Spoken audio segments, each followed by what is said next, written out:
같이 읽도록 하겠습니다. 마태복음 25장 22절부터 30절까지. 2달란트 받았던 자도 와서 이르되 주인이여 내게 2달란트를 주셨는데 보소서 내가 또 2달란트를 남겼나이다. 그 주인이 이르되 잘하였도다. 착하고 충성된 종아, 네가 적은 일에 충성하였음에 내가 많은 것을 내게 맡기리니 내 주인의 즐거움에 참여할지어다 하고 1달란트 받았던 자는 와서 이르되 주인이여 당신은 굳은 사람이라 심지 않은 데서 거두고 해치지 않은 데서 모으는 줄을 내가 알았으므로 두려워하여 나가서 당신의 달란트를 땅에 감추어 두었나이다. 보소서 당신의 것을 가지셨나이다. 그 주인이 대답하여 이르되 악하고 게으른 종아, 나는 심지 않은 데서 거두고 해치지 않은 데서 모으는 줄로 네가 알았느냐? 그러면 네가 마땅히 내 돈을 취리하는 자들에게나 맡겼다가 내가 돌아와서 내 원금과 이자를 받게 하였을 것이니라 하고 그에게서 그 1달란트를 빼앗아 10달란트 가진 자에게 주라. 무릇 있는 자는 받아 풍족하게 되고 없는 자는 그 있는 것까지 빼앗기리라. 이 무익한 종을 바깥 어두운 데로 내쫓으라. 거기서 슬피 울며 이를 갈리라 하니라. 아멘. 축복과 시험이라고 말씀 제목을 정해 주셨습니다. 처음에 첫날은 짐작을 못하는 다음 날부터 이번 주 내내 마태복음 25장에 나오는 달란트 받은 종들의 비유로 말씀을 계속하겠구나. 자, 여러분 그렇습니다. 이 세 가지 비유 중에 달란트 받은 종들의 비유, 그들이 장사하여 남겼다는 충성은 단 하나, 복음 전파로 영혼 구원을 하여 하나님 앞에 그들을 드렸다는 뜻입니다. 다른 해석이나 다른 적용은 가하지 않습니다. 왜냐하면 앞에 뒤에 또 구제의 선한 일들과 그리고 개인의 신앙과 영성으로 주님을 사모하며 기다려야 될 이런 일들, 그래서 주님을 만날 때에 우리가 어떻게 사랑과 칭찬과 영접을 받으며 땅에서는 어떻게 쓰임을 받으며 또 왜 예수 믿고 교회 다녔는데 버림을 받고 지옥에 가는가 아주 명쾌하게 그러나 너무나 두렵게 이 말씀을 주고 계십니다. 자, 1달란트, 2달란트, 5달란트 받은 종들의 이야기입니다. 모두 은혜의 선물을 주인께 받았습니다. 자, 만약 이 달란트가 은이라고 해도 1달란트는 얼마라고 그랬어요? 6,000데나리온. 즉 6,000일 동안 매일같이 일을 해서 번 임금이 1달란트의 값이에요. 그것도 숙련된 전문공이. 그 다음에 이게 얼마예요? 둘이면 얼마예요? 5달란트는 얼마예요? 어마어마한 거예요. 그런데 주인이 종이에요. 아들도 아니에요. 종에게 무엇을 보고 무엇가 이뻐서 어떤 면을 믿고 그들에게 넘겨줍니다. 그런데 자기가 감시하고 뒤쫓아다니는 게 아니에요. 어떤 투자한 사람들처럼 타국으로 갔어요. 아주 멀리 돌아올지 안 돌아올지도 모를 만큼 먼 곳에 가서 꽤 오랫동안 있다 오면 이 종들이 다 털어먹을지 말아먹을지 가지고 도망갈지 어떻게 알겠어요? 그럼에도 자기의 상당한 재산과 노력과 수고로 모은 것들을 그 종들에게 맡깁니다. 맡길 때는 너 그거 가지고 먹고 살아 이 말이에요. 오늘 하나님이 우리에게 은혜를 주시면 한 푼도 남김없이 다 주의를 쓰고 우리는 굶고 손가락 빨아야 되느냐? 그게 아니란 뜻이에요. 하나님이 주신 것은 내가 먼저 먹고 마시고 행복하게 살 수 있게 만들어요. 그러면서도 얼마든지 주님의 영광, 복음을 전하고 사람을 사랑하고 구원할 수 있다 이 말이에요. 자, 그러므로 이 주신 달란트는 종들에게 먼저 주신 은혜의 선물이었어요. 그런데 중요한 건 은혜가 임하고 선물이 임한 뒤에는 반드시 하나님 앞에 우리가 시험을 거치게 되어 있습니다. 이게 비밀이에요. 또 이 문제를 여러분이 어떻게 겪어가느냐가 정말 지혜예요. 자, 이렇게 주님이 시험을 하고 나서 그 시험을 거친 뒤에 합당한 자에게는 이제 어때요? 말할 수 없이 큰 복을 다시 주는 하나님의 은총이 예비되어 있다 이 말이에요. 이게 여러분과 나의 인생이에요. 근데 우리는 처음에 1달란트 받은 채로 미적거리고 마치 땅속에 그 달란트를 묻어둔 채로 내 멋대로 내 마음대로 사는 것처럼 진실한 사랑의 충성, 복음을 전하 영혼을 구원에 대하여 얼만큼 힘을 썼나요? 내가 1달란트 받은 종의 인생을 살았는지 2, 5달란트에 받은 종들의 삶을 살았는지는 우리 자신이 알잖아요. 그래서 지금까지 여러분과 나는 그 하나님이 먼저 주셨던 은혜 앞에 테스트를 받고 있어요. 연단을 받고 있어요. 그걸 우리가 기억을 해야 돼요. 그리고 무엇보다도 또 앞으로도 그래요. 지금까지 그랬지만 앞으로도 주님이 특별한 은혜, 또 다른 은혜를 베풀어 주실 때는 너 먹고 쓰고 놀아 이렇게 한 게 아니에요. 그걸 가지고 어떻게 하나 보자 하고 주님이 테스트가 시험이 있어요. 반드시 여러분이 그걸 알아야 돼요. 이것은 내가 수고했고 혹은 내가 재수가 좋아서 내가 가진 것이므로 내가 먹고 내가 마시고 내가 놀고 내가 누리리라. 절대로 그렇게 하면 안 돼요. 왜? 하나님이 주셨다는 것, 하나님이 주시지 아니하면 우리에게 단 한 벌의 옷도, 아니 세포 조직 하나가 하루를 견디는 것도 용납이 되지 않아요. 그래서 주님 앞에 하나님이 나에게 주신 것들을 은혜라, 선물이라, 그리고 이제 그걸 가지고 충성할 재료라 믿고 살아가실 수 있기를 주의 이름으로 축복합니다. 자, 그러면 먼저 첫 번째 이것입니다. 먼저 주신 은혜나 은사로 힘을 다해 충성하라는 거예요. 이게 시험이야. 이게 시험이야.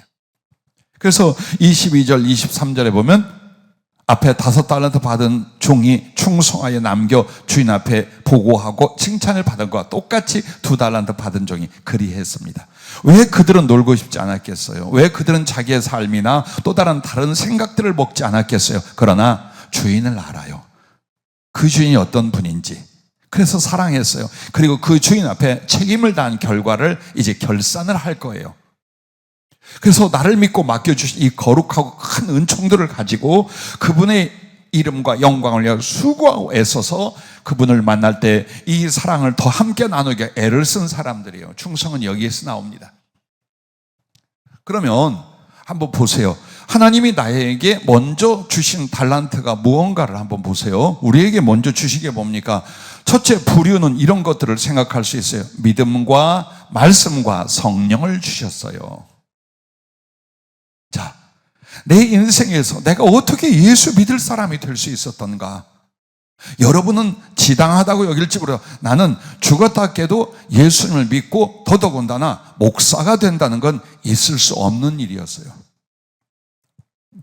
우리 친구들이 주님을 영접하고 3개월 후에 만났어요. 그때 내가 이렇게 예수를 믿어서 나의 삶이나 생활은 이렇게 달라졌고 옛날에 너희들하고 하던 이런 것들은 이제 않는다, 딱 그랬어요. 그때 친구가 깔깔깔 웃더니 내 손을 딱 잡고 하는 거예요. 성광아, 3개월만 네가 예수 믿어봐라. 내 손에 장을 지져라. 그래서 이 친구가 군대를 가요. 너 내가 면회 가면 손가락 내놔. 내가 지져버리든지 자르든지 너 기다려라. 3개월 뒤에 내가 너 면회 가면 그래. 그리고 목사가 될 때 이 친구들이 세계에 일어난 불가사의 7대, 그 다음에 8대가 김성광이 네가 목사된 일이다 그래. 어느 교회에서 한 집사님이 저를 만나 은혜를 받고 지금 주의 종이 되어 목회를 열심히 하고 있어요. 근데 그분을 만났을 때 성령이 지시를 했어요. 너는 내 종이고 복음을 위한 내가 너를 택한다라고 할 때 그분이 눈물겨운 얼굴로 나한테 그랬어요. 목사님, 절대 아닙니다. 절대. 왜요? 나는 세상을 너무나 좋아합니다. 그래서 내가 한마디 해서 집사님, 나는 예전에 집사님다 놀기 좋아하고 뭐 하고 싶은 대로 내 멋대로 사는데 세상을 집사님보다 10배는 더 좋아했어요. 그런데 나 같은 것도 목사가 돼서 이 일을 하거든요. 네, 그렇게 됐어요. 자, 여러분에게 무슨 말씀을 드리고 있습니까? 여러분과 내 인생의 가장 큰 선물, 축복, 거룩한 능력이 뭘까요? 예수님을 믿게 된 거예요. 그 믿음으로 말미암아 주님이 나의 것, 나의 소유, 나의 생명이 되어주셨어요. 그리고 주님과 나의 교제와 교통이 가능해진 게 바로 이 믿음이에요. 그리고 끊임없이 주님의 은혜와 생명을 말씀으로 공급하고, 그리고 그분은 저 멀리 보좌에 계신 게 아니라 그의 성령으로 내 안에 들어오셔서 내 부모가 되고 내 대장이 되고 내 선생이 되고 내 보호자가 되고, 때로는 나를 수발들어준 종처럼 그렇게 주님이 나와 함께 계십니다. 그래서 여러분이 가장 큰 선물과 은사로 받은 게 뭐냐? 믿음과 말씀과 성령임을 믿으시기를 바랍니다. 그러면 이 믿음과 말씀과 성령은 너만 꿀떡하고 마느냐, 너만 배 두들기다 천국 오라고 줬느냐가 아니라는 거예요. 종들에게 달란트를 맡겨서 더 큰 유익을 남기게 하고자 하는 거예요. 이게 바로 구원의 두 가지, 부르심의 두 가지라 이 말이에요. 내가 구원을 얻고 그 구원 안에서 다른 영혼들에게 복음을 전하고 사랑을 주어서 그들을 살리는 것, 이게 구원이요, 구원의 풍성한 생명이요, 하나님의 상급과 사랑의 나중에 배분을 위하여 이렇게 하셨어요. 그래서 여러분과 내가 주님과 더 깊은 친밀한 사랑과 복음 전도로 영혼들을 구원하고 세우는 일에 어떻게 충성하여 남겨드렸는가, 지나간 시간을 보라 이거예요. 했는가?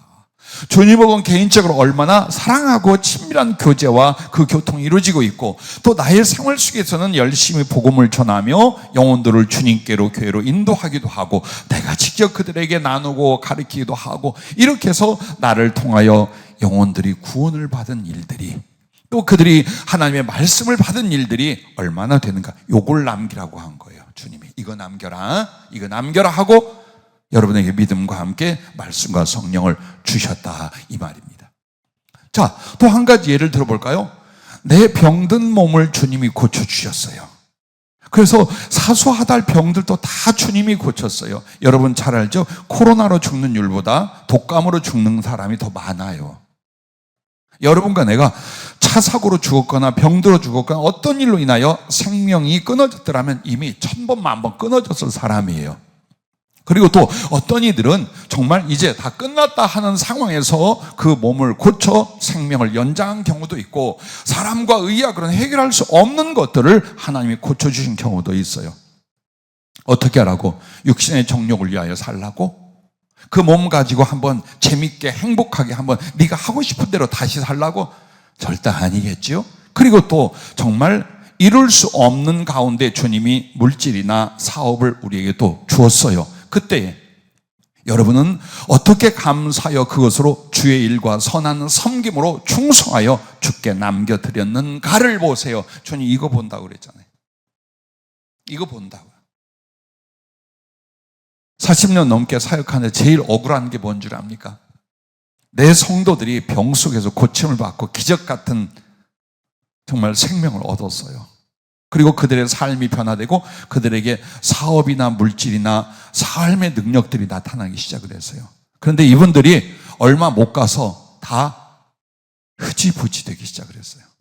굉장히 많이, 한 90%는 그랬어요. 특별하게, 그러니까 모두가 그랬다는 게 아니라 특별한 은혜를 체험하고 특별한 선물을 받았던 그 사람들이 더 크고 더 큰 영광과 쓰심으로 나가기보다는 거의 다 실패를 하는 거예요. 이유가 뭔 줄 압니까? 육신을 고쳐줬더니 이 몸뚱이 세상과 육신을 위해 사는 데 쓰기 시작하는 거예요.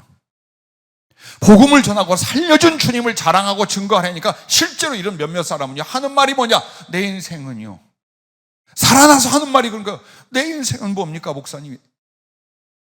아, 너 죽었잖아. 너 암이 4개 걸려 죽어가고 있었잖아. 근데 그렇게 살려준 주님을 전하랬더니 하는 말이, 내 인생은 뭐야? 이래? 이게 사람이요. 주님이 그걸 본다 그 말이에요. 왜 고쳐줘? 더 죄 지으라고 고쳐주겠어요? 세상에서 육신으로 살아보라고 고쳐주겠어요? 딱 하나요.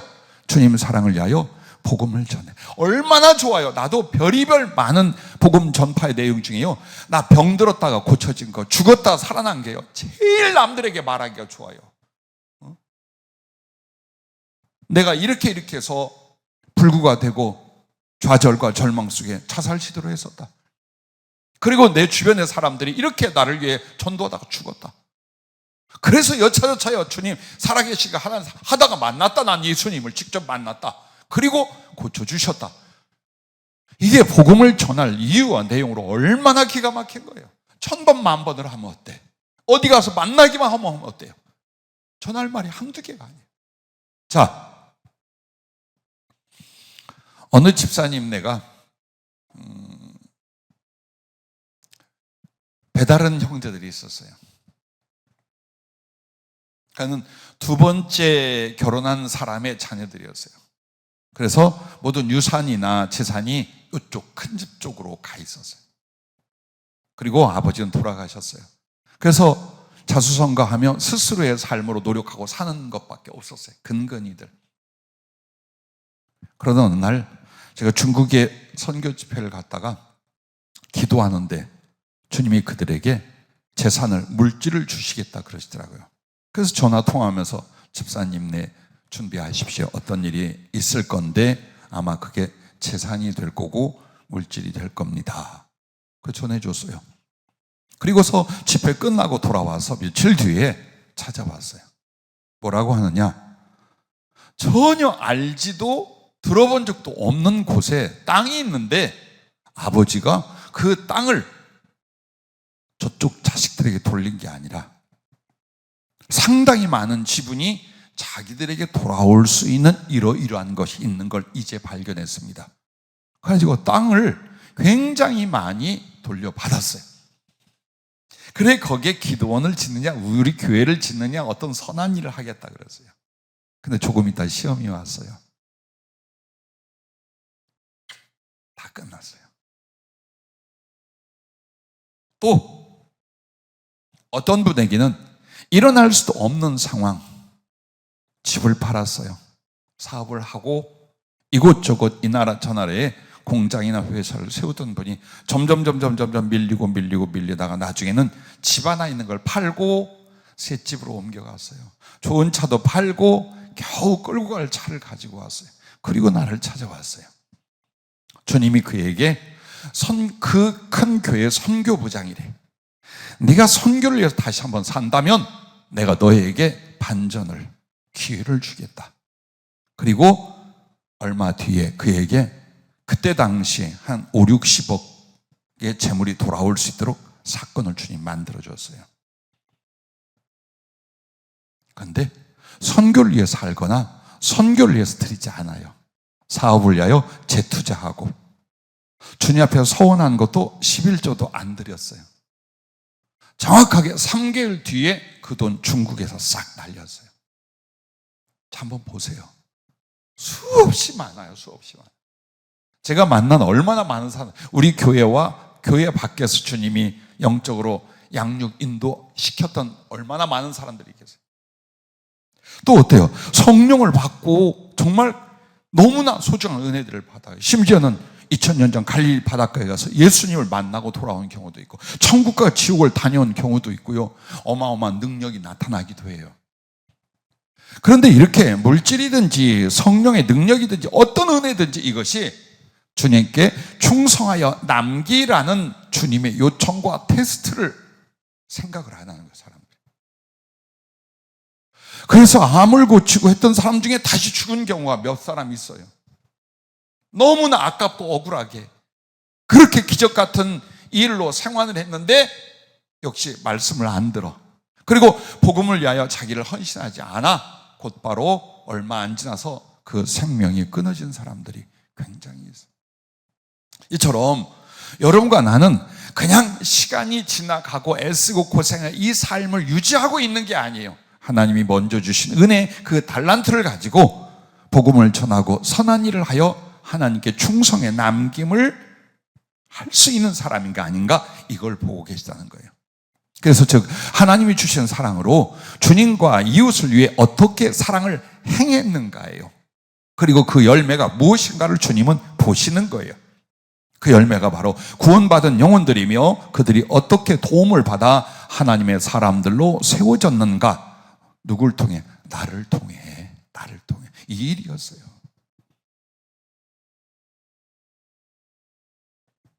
이것이 바로 사명이요 은총이며 더 큰 축복을 위한 시험이에요, 지금.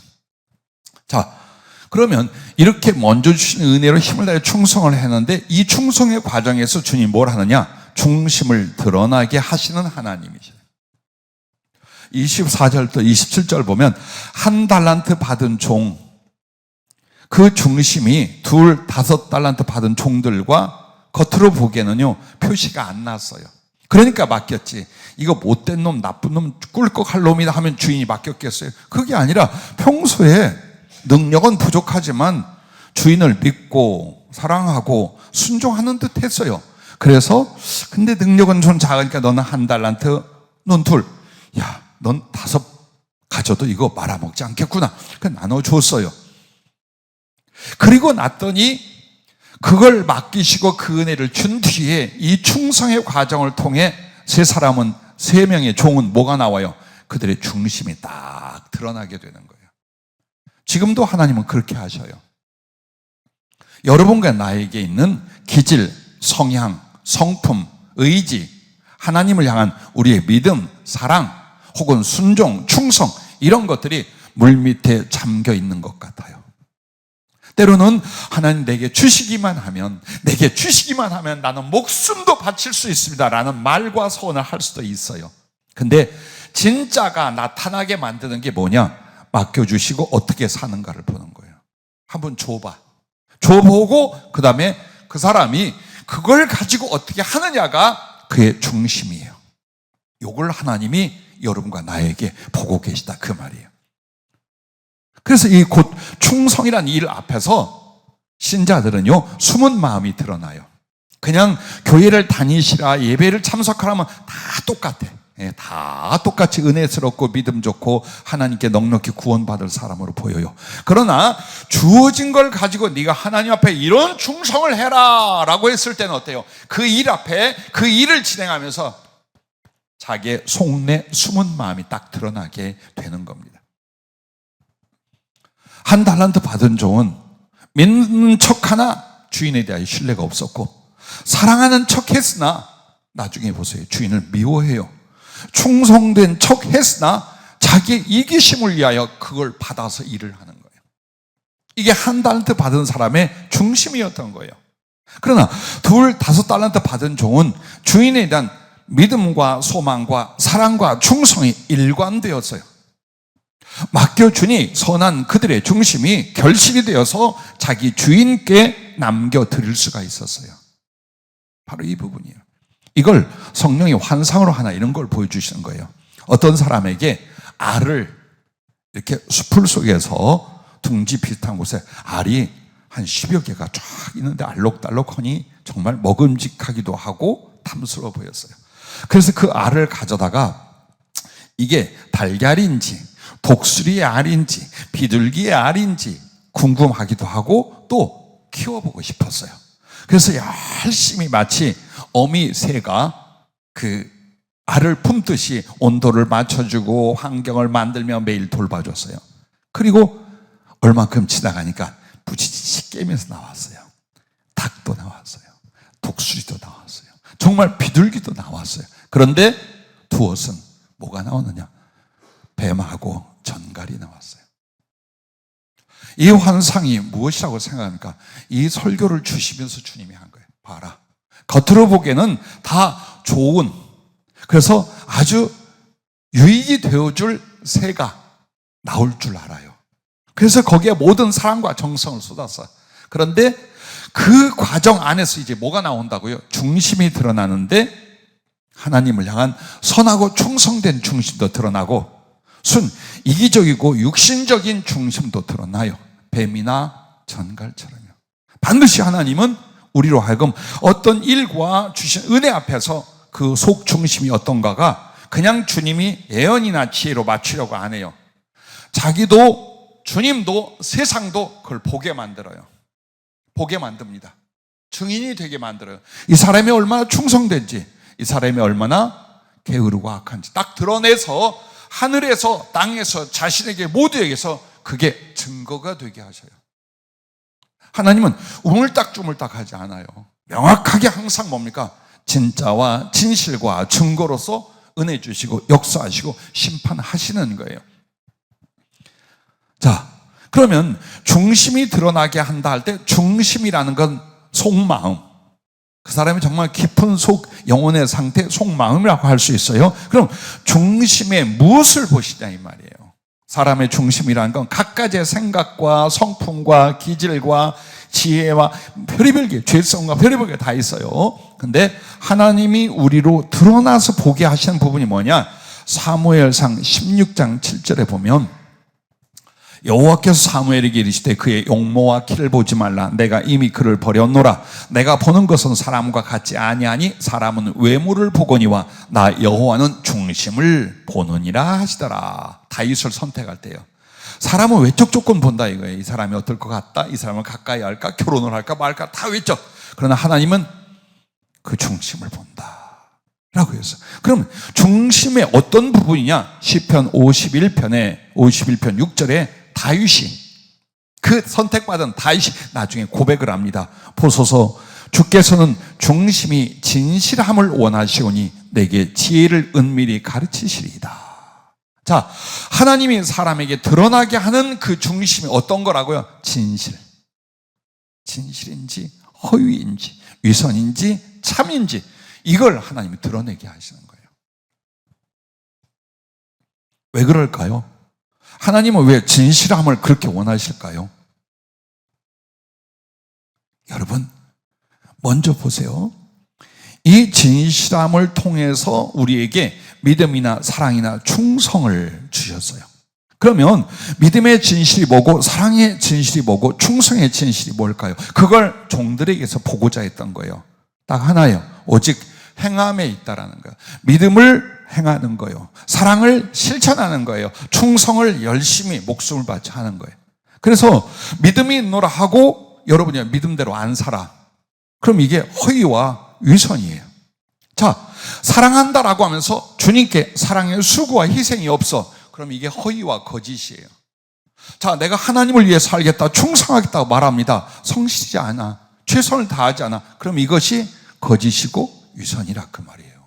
그거 드러낸다 이 말이에요. 그걸 얼마나 무서운 하나님인지, 얼마나 사랑스러운 하나님인가, 뒤에는 얼마나 두려운 하나님인가가 이렇게 숨어져 있어요. 이거 반드시 시험합니다. 죄종이든지 이제 믿는, 예수 믿는 초신자든지 젊은 청년이든지 할 것 없고 전부 다 주님이 이걸 하십니다.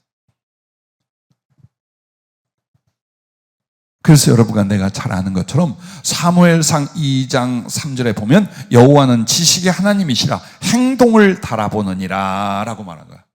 그 행위를 보신다라는 거예요. 뭘 보기 위하여? 중심의 진실을 보기 위해서. 또한 야고보서 2장 22절에는 뭐라고 말합니까? 네가 보거니와 믿음이 그의 행함과 함께 일하고 행함으로 믿음이 온전하게 되었느니라. 다윗과 사울을 보세요. 한나와 엘가나의 부부가 어땠는가 보세요. 바나바와 아나니와 사피라, 부자 청년과 삭개오, 가론 유다와 베드로, 전부 다 보세요. 중심의 진실이에요. 그리고 그 중심의 진실은 행함으로써 진짜인지 가짜인지가 증명되게 만드셔요. 왜 하나님은 그럼 그렇게 진실을 좋아하고 진실을 드러내려 하느냐? 하나님이 진실하시고 진리가 진실하고 쓰심이 진실에 있고 하나님 나라가 진실이기에 거짓과 위선은 골라내십니다. 왜 골라내느냐? 거짓과 위선은 마귀의 것이에요. 인간의 연약함이 아니라 마귀의 것이에요. 요한복음 8장 44절에 주님이 이렇게 말합니다. 너희는 너희 아비 마귀에게서 났으니 너희 아비의 욕심대로 너희도 행하고자 하느니라. 그는 처음부터 살인한 자요, 진리가 그 속에 없으므로 진리에 서지 못하고 거짓을 말할 때마다 제 것으로 말하나니 이는 그가 거짓말쟁이요 거짓의 아비가 되었습니다. 보십시오. 교회 안에 신자들 가슴 안에 하나님을 향하여 대놓고 거짓말하지 않아요. 세상에 나가 대놓고 거짓말, 진리를 왜곡하지 않아요. 근데 내가 내 믿음에 대하여, 주님을 향한 사랑에 대하여, 그분 앞에 맡은 충성에 대하여 위선이나 거짓이 나온단 말이에요. 그래서 그 부분을 주님이 골라내는 거예요. 왜? 이건 마귀의 거야. 하나님 앞에 반드시 제거해야 될 사단의 것이 우리 안에 있다 이 말이에요. 신자가, 하나님의 종이, 사명을 받은 자들 속에 이 부분이 남아있다 이 말이에요. 그래서 여러분과 나를 연단을 하셔요. 잠언 17장 3절에 보면 도가니는 은을, 풀무는 금을 연단하거니와 여호와는 마음을 연단하시느니라. 더욱 순수하고 가치 있는 은과 금을 위해서 불 속에 집어넣어서 녹이고 또 녹여서 한단 말이에요. 그처럼 하나님의 백성들에게 은혜를 주고 사랑을 주고 기회를 준 뒤에 그 속에는 위선에 대하여, 허위에 대하여 잡아내는 거예요. 가짜 믿음, 가짜 사랑, 가짜 충성, 이거 잡아내고 주님께서 골라내신다 이거예요. 그래서 한 달란트 받은 종은 바로 드러나잖아요. 자기가 주인에게 귀한 걸 받았는데 받고 나서 이제 이 충성을 통해서 충성이, 사랑이, 믿음이, 순종이 진짜인지 가짜인지가 확 그 속에 나와버리는 거예요. 우리가 이걸 몰라요. 많은 하나님의 사람들이 은혜와 기회를 받았는데 그 하나님은 우리를 시험하시되 우리의 속 중심에 진실이 나오게 한다 이 말이에요. 근데 진실이 아니라 위선이나 허위나 못 미치는 진실이라면 다시 연단하는 거예요. 다시. 여러분이 가장 고생스러울 때, 힘들었을 때가 인생의 어떤 때예요? 글로 돌아가고 싶어요? 지금이라고요? 그럼 더블로 하고 싶어요? 미워서 그러는 게 아니에요. 주님이 살리려고 그래요. 진실한 중심을, 진실한 하나님의 사람으로 이 사람을 변화, 성장시키기 위하여 불같은 연단이 있는 거예요. 그래서 은혜다, 축복이다, 하나님이 뭘 맡겨주시다 할 때에 바짝 긴장하고 두려워야 되는 게 뭡니까? 이걸 통해서 내 믿음과 사랑의 충성의 진실을 나타내어 드릴런지, 아니면 그 사랑과 믿음과 충성의 위선이 되고 난 여전히 내 육체의 욕심을 위하여, 세상의 필요를 위하여 하나님이 주신 걸 가지고 그걸로 끌려갈는지, 이걸 긴장하고 두려워해야 된다 이 말입니다. 마태복음 7장 6절에 거룩한 것을 개에게 주지 말며 너희 진주를 돼지 앞에 던지지 말라. 그들이 그것을 발로 밟고 돌이켜 너희를 찢어 상하게 할까 하였느니라. 꼭 한 달란트 받은 종이 지금 그렇게 했잖아요. 주인이 정말 값지고 소중하게 주었어요. 근데 이 사람은 합당치 않은 심령이라 그것 가지고 땅속에 묻어뒀다 꺼내놓고 하는 말이, 당신이 독한 사람, 당신은 거짓말쟁이, 당신은 인색하고 짠돌이라 이 말이에요. 심지 않은 데서 거두고 제대로 하지도 안 해놓고 이거 찾으려고 아니잖아요. 자, 결과는 이렇게 됩니다. 그러므로 거룩한 것을 개나 돼지 같은 심령에게는 주지 마라 이 말입니다. 절대로 하나님의 건 줄 수 없다라는 거예요. 그래서 하나님이 허용을, 참 두려운 사역이 이거예요. 우리 교회 식구들 외에 외국이나 외부의 사람을 만난 게 10배, 100배 더 많아요. 그들을 위하여 기도하고 영적으로 관리하고 상담하고 예언하고 지적해주고 하나님의 계획을 일러준 것이 어마어마하게 많아요. 그런데 많은 사람들이 대부분 보면 어떻게 하느냐? 정말 현실의 이익을 위하여 아멘 아멘 하고 받아요. 그리고 또 어떤 그런 일들이 일어나요. 그리고 나서 주님이 그것으로 무엇을 하라라고 하는 것을 안 하거나 혹은 변명을 하면서 무너진 게 너무나 많아요. 그래서 남은 우리 교회 식구들은 이제 걸러내서요. 한번 보세요. 얼마나 주님이 불같은 연단 혹은 우리들의 부족함과 허물 안에서도 또 고르고 이렇게 해서 마치 기드온의 300용사를 뽑듯 지금 남아있는 식구들이에요. 우리의 능력은 진실이에요. 우리의 하나님 앞에 받을 수 있는 소망이 있다면 진실할 때예요. 오직 그거 하나예요. 우리가 어떤 사람보다 더 재능이 있거나 인격이 좋거나 하나님 보시기에 더 아름다움이 있어서가 아니에요. 여러분은 주님의 약속과 말씀을 믿고 견딘 사람들이에요. 그래서 이제 어떤 계획과 축복 속에 있어요. 그러나 그 속에서 이제 주님 뭘 꺼내려고 해요? 맡겨주시면서, 작은 것이라 여기던 큰 것 맡겨주시면서 여러분의 진실된 믿음과 사랑과 충성의 행위, 이걸 보려고 하는 거예요. 그리고 나면 이제 말할 수 있는 큰 것들이 있어요. 그래서 행음으로 진실을 보이는 자에게는 모든 것을 다 맡기시는 하나님이에요. 23절도 28절, 29절의 말씀도 그걸 말하는 거예요. 처음부터 그렇게 안 줬어요. 그러니까 2달란트 받은 종이 4을 남겼으니까 너 그거 가지고 다시 해봐, 이 말이 아니에요. 5달란트 받은 종이 10달란트를 남겼는데 10달란트 가지고 다시 장사해라, 그것이 큰 것을 맡기리니, 그 말이 아니에요. 어제도 이 말씀이 나왔습니다만 누가복음 12장 44절의 말씀 보면 내가 참으로 너희에게 이르노니 주인이 그 모든 소유를 그에게 맡기리라 라고 말씀한 거예요. 잠언 17장 2절에 보면 이런 말씀이 있었어요. 슬기로운 종은 부끄러운 짓을 하는 주인의 아들을 다스리겠고 또 형제들 중에서 유업을 나누어 얻으리라 라고 말했어요. 슬기로운 종이라는 건 참되고 충성된 종을 가르쳐 말해요. 그런데 주인에게 아들놈이 망나니가 있어. 그러면 그 사람을 변화시킬 수 있다 이 말이에요. 그리고 오히려 그 주인의 아들들 중에서 유업을 얻게 만든다. 즉 종이 주인의 아들이 되게 만든다는 거예요. 그게 우리에게 하신 말씀. 여러분과는 달란트 받은 종이에요. 그러나 결국 모든 걸 맡긴다라는 건 뭡니까? 하나님과 함께 하늘의 상속자가 되게 한다는 거예요. 친아들이 되게 하신다는 거예요. 그게 어디에 달렸어요?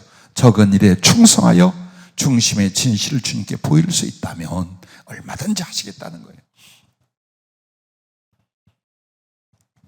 그래서 1달란트, 2달란트, 5달란트 맡겨 놓으시고 충성을 행하여 그 중심을 보시면서 이제 뭘 합니까? 여러분, 오늘 솔직히 나와 있는 우리가 그동안 믿었던 이 달란트는 금 달란트가 아닙니다.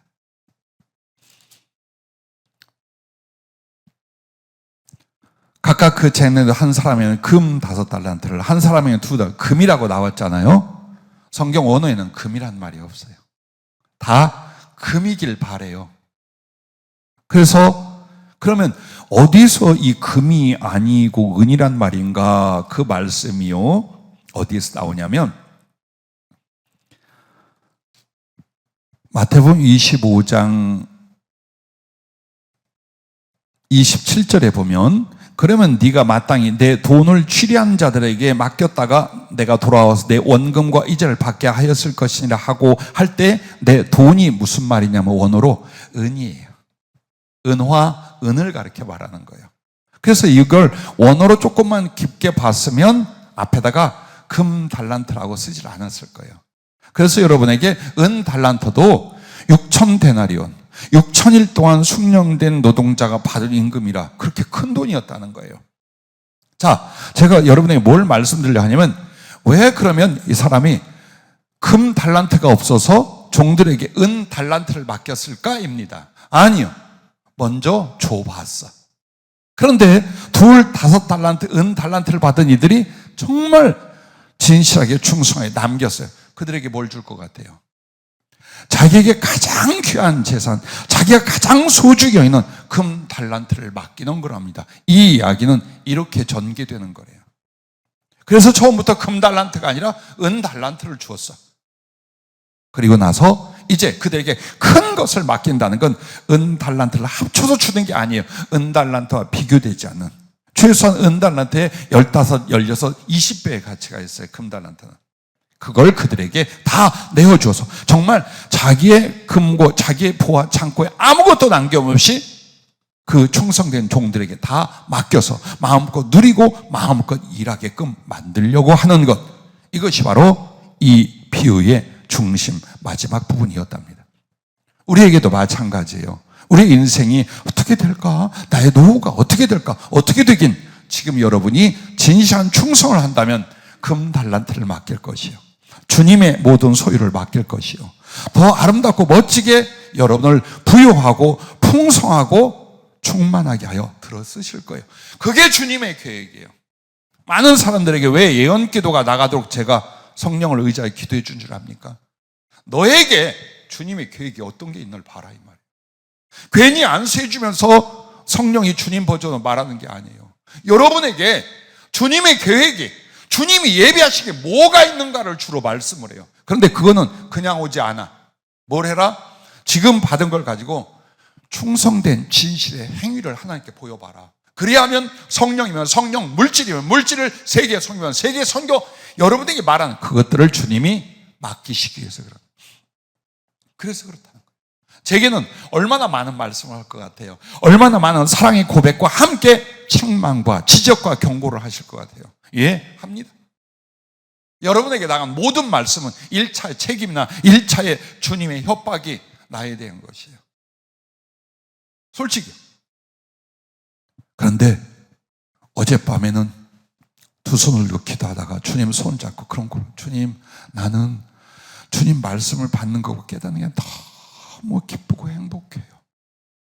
내 인생에서 그거보다 더 즐겁고 행복한 거 없어요. 그래, 그래서 내가 너에게 성령과 말씀의 검을 계속 수수에 넣어주고 너에게 입히고 하지 않더냐. 그런데 중요한 건요, 그렇게 받은 내가 기뻐하고 행복해 할 수 있어요. 단 그것은 기쁨과 행복을 위한 것이 아니라 충성을 위한 거예요.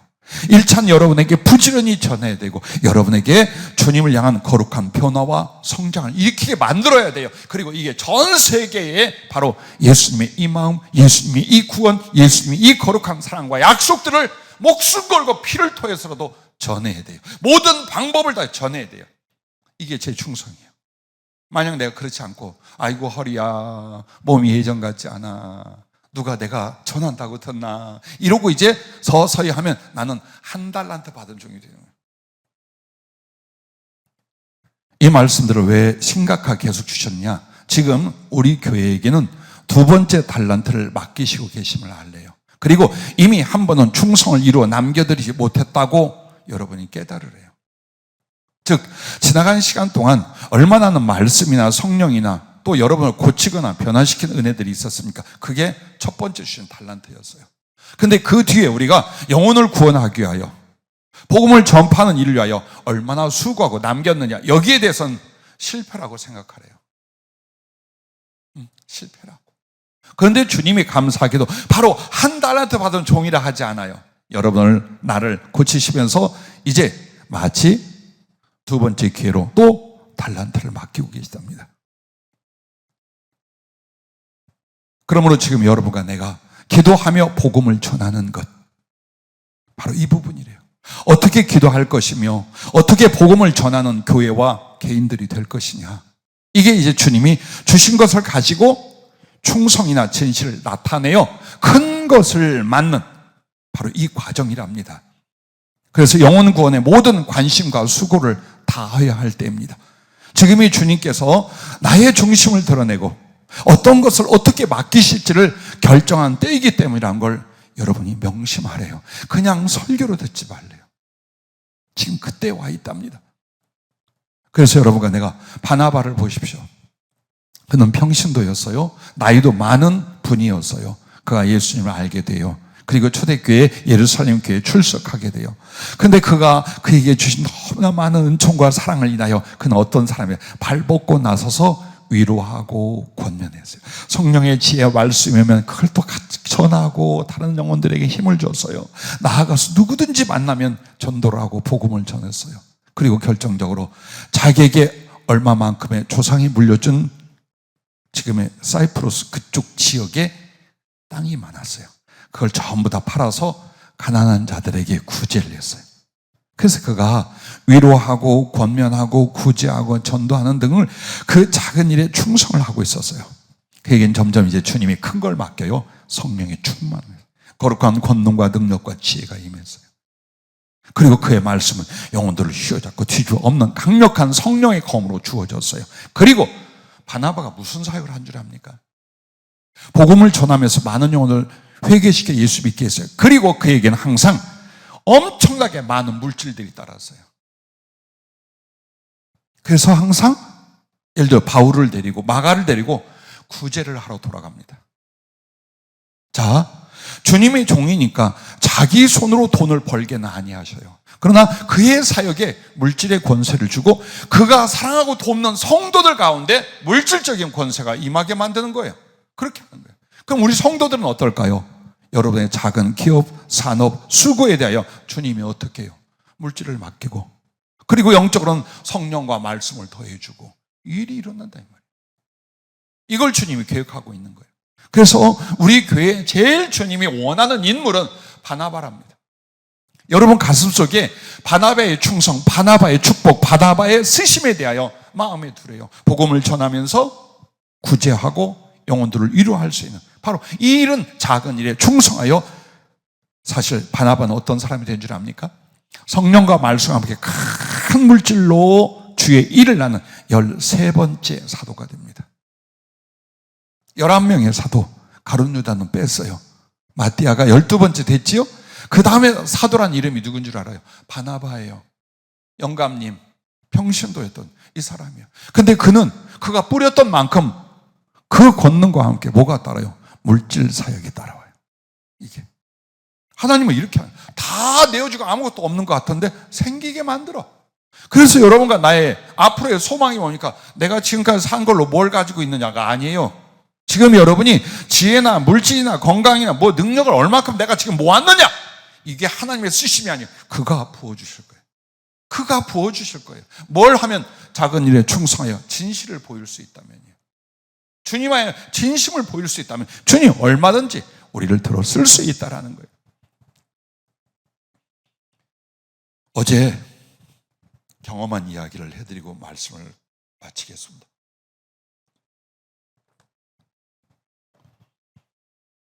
주님이 여러 가지 말씀을 주셨어요. 근데 늘 친근하게 저를 돌봐주는 미가엘 천사장이 보고 싶었어요. 주님, 미가엘은 어디 있나요? 뒤에서 나는 항상 당신 곁에 있습니다 하고 미가엘 천사장이 희고 빛나는 옷을 입었는데, 어제 본 건 그래요.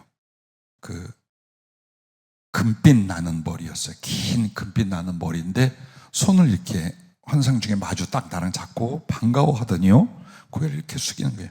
그랬더니 탁 들어올려. 그러니까 긴 머리가 앞으로 늘어졌다가 탁 하고 올라가는데 머릿결을 따라서 불이요 휙 하고 퍼져서 올라가는데 몇 번을 탁 들면 그 불이 하늘로 쫙쫙 올라가는 거예요. 붙잡고서 너무 황홀하고 아름답고 신기해서 쳐다보고, 이게 뭡니까? 그랬어요. 그때 뭐라고 미가엘이 말하면, 당신을 즐겁게 하기 위한 불쇼입니다 그래. 그리고 아주 호탕하게 웃는 거예요. 그런데 나를 즐겁게 해준 불쇼입니다라고 말했지만요, 성령이 집에 와서, 그리고 오늘 이 말씀을 줄 때 쭉 크게 뭔가를 일러줘요. 지금 여러분과 내 가슴에 있는 주님 주신 사랑의 불씨가 있답니다. 그것을 피워 올릴 수도 있고 꺼트려서 제가 될 수도 있는 위치, 시간에 우리 교회가 지금 와 있대요. 그래서 그 머리를 들었다가 탁 올리는 게 불이 푹 위로 올라가는 그 모습이냐, 당신의 교회는 주님의 사랑의 불씨를 키워야 합니다. 반드시 키워서 주님 앞에 향처럼 거룩한 불로 올리셔야 됩니다. 그걸 암시하고 있어요. 그런데 더 놀라운 건요, 성령이 이걸 가르쳐 주셔요. 성경 자체에 기록은 되어 있지 않은데 실제 있었던 일이랍니다. 그게 뭐냐면, 제사장들이 성소에 들어가서 매일 번제를 드렸을 때에, 그리고 등불을 이렇게 다룰 때에 향을 피우게 해요. 여러분 아시죠? 하나님의 그 지성소 앞에 있는 그 향단에 향을 피워요. 근데 이 불이 어디서 가져오는 거냐? 번제단에 숯불을 가져다 놓고 거룩한 향 재료를 거기에 뿌리는 거예요. 그렇게 해서 그 향연이 계속 피어오르게끔 만드는 거예요. 그런데 그 숯불이 약해질 때가 있대요. 이게 어느 시간 동안 피고 있어야 되는데 이 불이 약해져. 그럼 인위적인 불은 갖다 대면 안 돼. 사람이 제사장에 불 붙이면 안 되는 거예요. 그래서 그렇게 될 때를 위하여 꼭 큰 손수건만한 어떤 그런 거룩한 천을 이렇게 만들어 있더라고요. 그걸로 살짝 이렇게 덮었다가 싹 들어. 그러면 그 공기의 삽입으로 불이 폭. 이걸 보여주시는 거예요. 이렇게 했었대요, 실제로. 그걸 미가엘은 상징적으로 자기 머리를 들어 올리면서 불이 하늘로 치솟는, 타오르는 걸 보여주고, 그리고 그 성소 안에서 그 향단의 불을 어떻게 더 지펴 오르게 하는가를 보여주시더라고요. 그러면서 여러분과 나에게 왜 이렇게 며칠 동안 강력하게, 정말 그냥 적당히 권면이라 너무 강력하게 권면을 하시는 거예요. 그 이유가 바로 여러분과 나에게는 주님 주신 기회, 주님이 주신 달란트, 주님이 주신 이 사랑의 불씨를 피어오르게 할 거냐, 소멸하여 내다 버리는 죄가 될 거냐, 이 시점이라 했답니다. 이것을 명심하래요. 그래서 기도와 사랑과 복음 전파입니다. 이걸로 인하여 얼마든지 여러분의 속 중심을 주님 앞에 보여드릴 수 있고, 그게 작더라도 여러분 속에 믿음의 진실, 사랑과 충성의 진실이 있다면 열매가 나올 거예요. 그리고 주님이 계획한, 아이고 세월이 갔지만 그 조그만 교회에 아이고 그런 일들이, 할 일들이 반드시 이루어질 거야. 누굴 통해? 여러분들을 통해서. 믿으라는 거예요. 부디 여러분, 이런 절망으로 하나님의 은혜를 빼앗기지 말아요. 이런 회의로 말미암아 뺏기지 말아요. 엘리사 때에 사마리아가 완전히 포위됐고 자식을 잡아먹기까지 할 만큼 굶주리게 돼요. 그때 엘리사가 하나님의 하실 예언합니다. 내일 가서 엄청난 양식이라든지 이런 거 다 아주 쉽게 구해서 먹을 수 있다. 그때에 당시 사마리아 왕의 한 장관은 안 믿었어요. 하늘에 구멍이 난들 이런 일이 일어나겠느냐?